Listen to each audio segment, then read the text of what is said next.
Screen passes. Something we have talked about many, many times on this channel and during our live stream. Something that Zach Taylor loves more than anything. Well, not only did Brian Callahan talk about why screens are so effective and why he loves them, but also Teddy K said something. Yeah, Dad said something. He said, screens are either a crap house. I'm not going to say the word, but S-H-I-T, you can already guess it, or a castle play, he said. There's no in between. So pretty much it's either a absolute, you're stupid, why would you call that? You cost us the game, you cost us a big play, you cost us everything, or wow, I can't believe you actually called that right there. That is such a good call. You should be coach of the year, right? And that's really what it comes down to. The problem with us is we call screen passes so much. Like, I listen, okay? If you call one screen pass maybe once a quarter or once every, I don't know, couple drives, and you kind of mix in a lot of other things, and then you hit them a screen pass, they're not expecting it, then yes, it can be great. And I have no problem if that's what you do with screen passes. The problem with screen passes is when you call them as much as we do, which is pretty much once every couple of plays. Like, look at that one drive against Jaguars. The one drive we didn't get the field goal. First down, screen pass to Jamar Chase. Second down, we ran that, stupid pass. Jamar Chase threw the ball back to Jake Browning, right? Third down, screen pass to, I think it was screen pass to Tanner Hudson. Like, that's the problem. It's not a problem when you call screens. Screens are a great play to call, and I have no problem with calling them throughout the game. The problem is when the first down's a screen, the second down's a screen, and the third down's a screen, there's a problem. And if you look through our track record of this year on offense, there is so many, it's almost laughable at some points, where we'll call a first down screen and a third down screen. We have done it many times. Well, yes, the middle play might be something else. It might not be a screen pass. When you call first and second down screens, and the opponent knows that 60% of your offense is calling screen passes, you're going to get shut down and beat. While if you call them every once in a while and you kind of mix it in, it's almost impossible to stop in certain categories. And it can be one of the best play calls possible if you call them occasionally and not all the time. Because the point of a screen pass is supposed to trick the defense. Defenders come in to the quarterback, you throw it over top their head, the guy catches the ball, the guy now has blocking in front of him of all the other guys, and he's able to get down the field. When you call it all the time, then defenders know, well, hey, hold up. If we run straight toward the quarterback, then we're going to get beat over top because they're going to just do a screen pass. So let's go ahead instead, shut down the only option that he can go to, other than obviously he can still go to other receivers, but his main option, shut that down, which obviously is the running back. And now he has no option, so he's going to take a sack because nothing else is open. That's why you don't call screens all the time.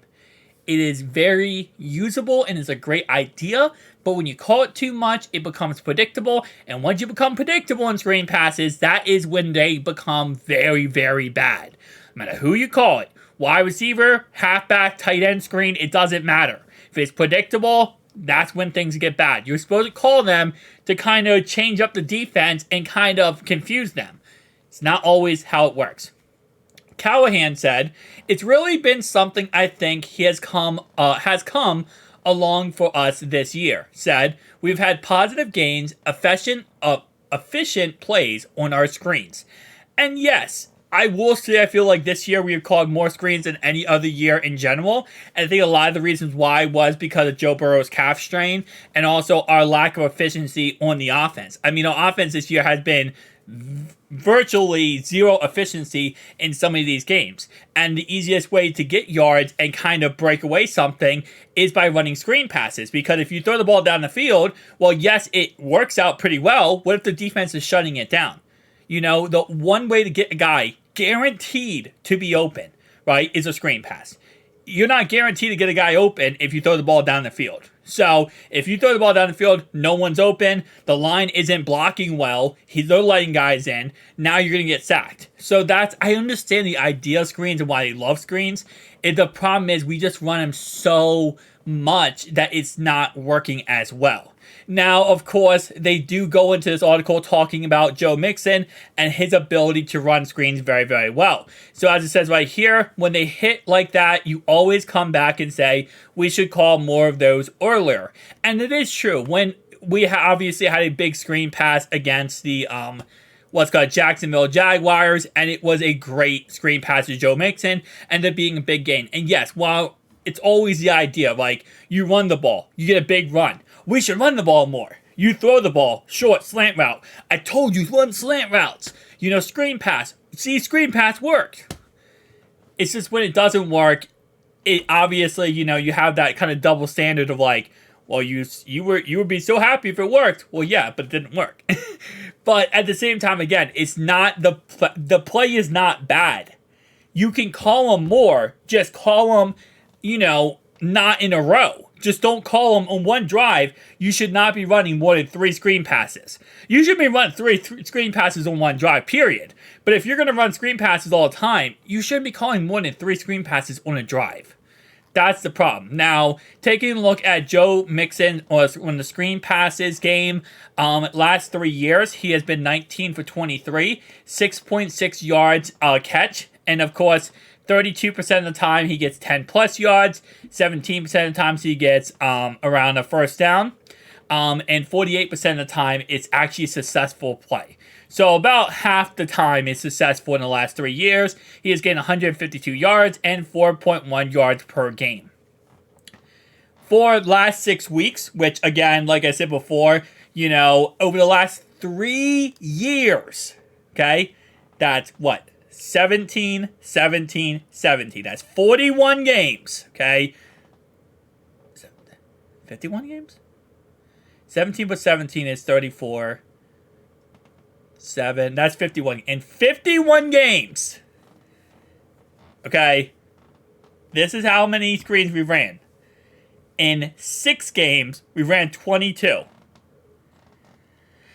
11.8 yards per target. 45% of the time he gets 10 plus yards. First downs 45% of the time. Success rate 83%. And then yards, 130 yards, 21.7 yards per game. And again, like I said, I understand, yes, on paper, when they are successful, right, they're going to look amazing. They are. But at the end of the day, again, it doesn't matter. If you run a screen, right, on third and 15, okay, you run a screen pass. We have done this before against the Seahawks. 3rd and 15, we ran a screen pass to Irv Smith, right, gained 12 yards. Okay, so 12-yard screen, right? Right here.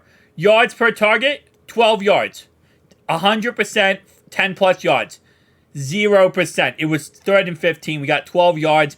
We did not get a first down. Success rate, 100%. It got caught and it got some yards. Great yards. It doesn't matter, though, because at the end of the day, it did not get a first down, and it did not get us anywhere. We had to punt the ball. All it did was give us 12 more yards on an extended punt, in a way. So again, like I said, 45 percentile success rate should show these numbers. Well, yes, they look really good. 45% of the time, we're actually it's successful. That means more than half of the time, it's not successful. Oh, my bad. 83% success. 45% of the time, we're not getting a first down. And even though it says successful right here, well, yes, it's successful as in it's completed, it's yards, it's, caught, it's making plays.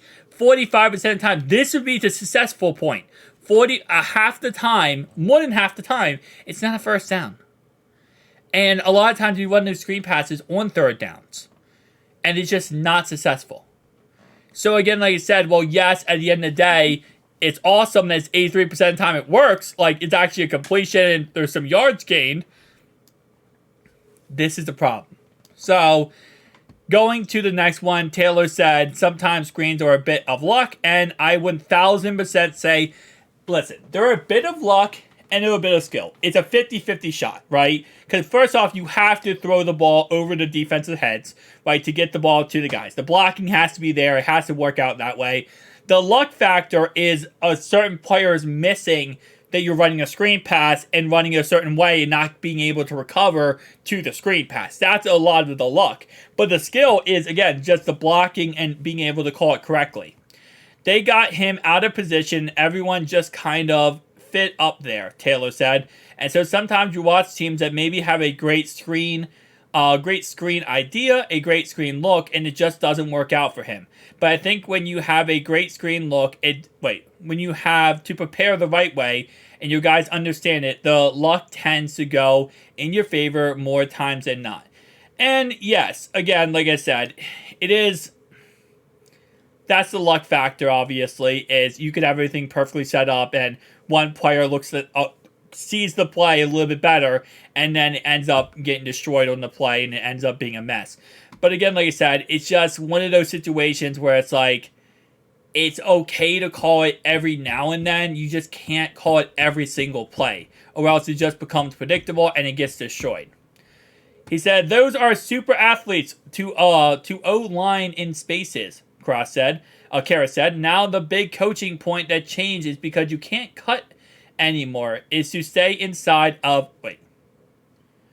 Now the big coaching point that changed because you can't cut anymore is to stay inside out of it. It's more like a wailing off type of block. You want to stay on his upfield shoulder. It's all about spacing and timing. And he's talking about the blocking on the screen passes. Get those GPS times up, Kara said with a laugh. And again, like I said, I have no problem. I'm not going to sit here and argue that I have any problem with screen passes. I really don't. I think that they could be very positive. I do think but it's just the consistency of running them. We've just been getting some ideal looks, Bolson said. Yeah. Yeah, you call it when a screen pass or when a Jags blitz. And yeah, when teams are blitzing you a lot, it's a good thing to run screen passes. Because they already have 6-7 guys in the box. So by the time they're all in the backfield, well, now the guys behind them, there's not many players behind, to tackle the running back. We're just trying to do our best to take pressure off other schemes by trying to fit it all together, Taylor said. Sometimes it works, sometimes it doesn't. Sometimes not home runs necessarily, but it's good efficient gains that keep on track and take some pressure off other things. Yeah, a lot of it is the offensive line play being really poor this year, so you have to kind of take pressure off your line as much as possible. And again, like I said, this does the best job possible with that. But tell me down below your thoughts and opinions. Again, like I said, fine, we keep running screen passes. Just run them in an efficient way where it's not every single predictable play. That's kind of how I look at it at this point. Peace out, guys.